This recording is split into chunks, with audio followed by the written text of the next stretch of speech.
what I've recognized, areas where you find a high situation of different forms of violence against women are those areas where the women's movement or the rural women are not vibrant.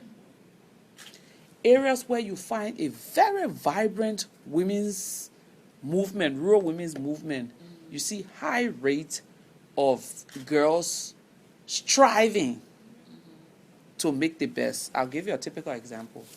Western Liberia, there's a place called Cape Mount. If you go to Cape Mount, you can barely find 25 girls in high school. They are married off early, go at 15 into the traditional secret society, come out at 18, and their husbands are waiting for them.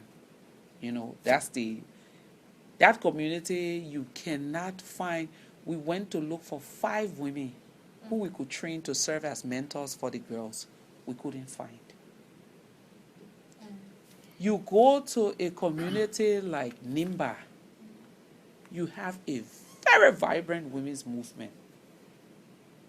Go to Grand Jide, Zwedru, vibrant.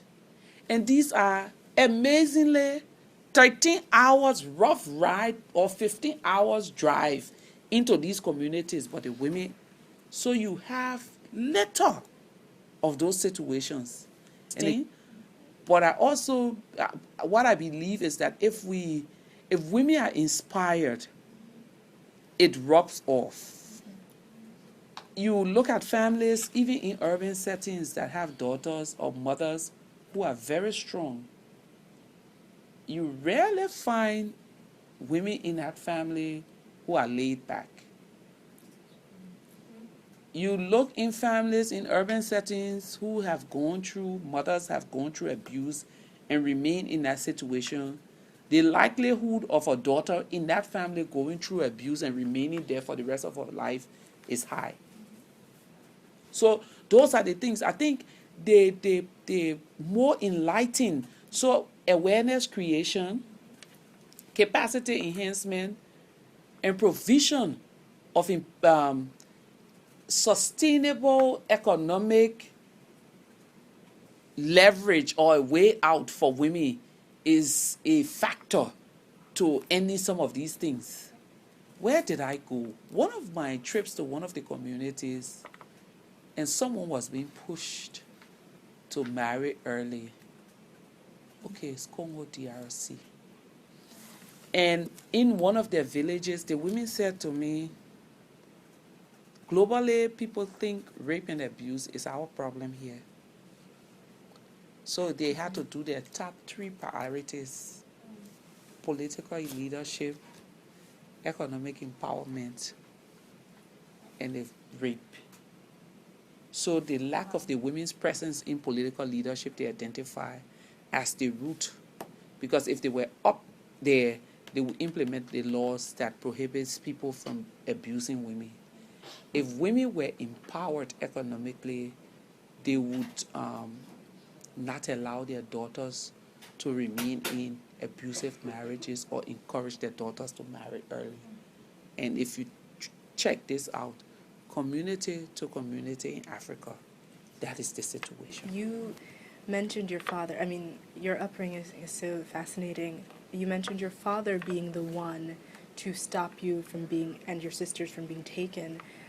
How do you think men play a part in this movement, in making sure that those 3 things that you mentioned are advanced, and how can they join in helping? Someone gave me the definition of empowerment, or the requirement for empowerment. And they say empowerment is, and this is a man, in order to empower, you must be prepared to give up some of your powers. Mm-hmm.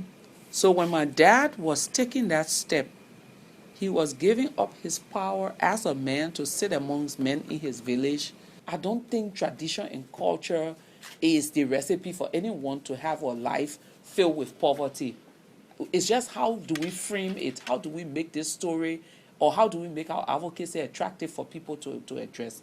But I think on rights, as you wake up in the morning and say, today I'm wearing my hair down, when it comes to issue of reproduction, women should be able to say, I'm wearing it down or I'm wearing it up. It's a long way.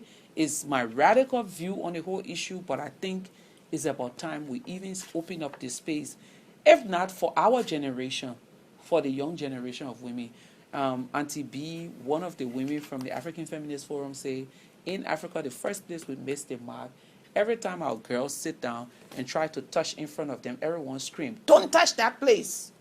So we make that whole area very sacred.